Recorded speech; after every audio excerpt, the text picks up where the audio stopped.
भगवान श्रीकृष्ण कहउछन्ति हे अर्जुन संसार है साधना क्षेत्र एटी प्रत्येक वस्तु साधना उद्देश्य मिली भोग और संग्रह उद्देश्य नुहे। संसार वस्तु निजर नुहे कि निज पाई मध्य नुहे। निजर वस्तु अर्थात परमात्मा तत्व मिलगला परे अन्य कौनसी वस्तु पाइबार इच्छा रहे नहीं।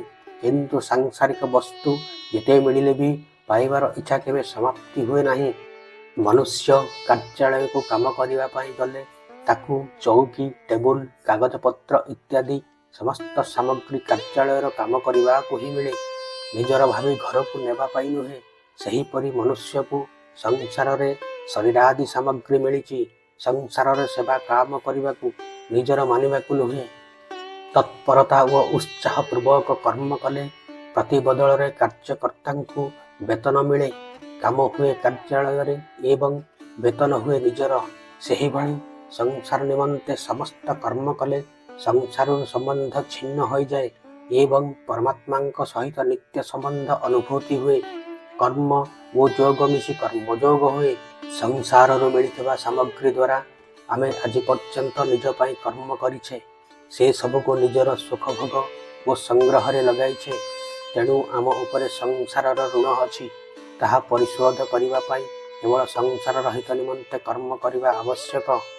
निज पाई कर्म करिबा द्वारा पुराणा ऋण सुझिबा परिवर्ते आहुरी नुआ ऋण बढ़ी जाए।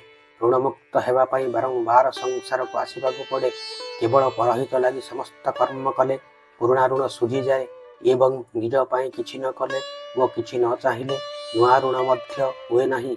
एही भली यदि पुराणा ऋण सुझी जाए एवं नुआ ऋण न हुए ताहेले बंधनरु कौन सी कारण नथिबारु मनुष्य स्वतः युक्त हो जाए।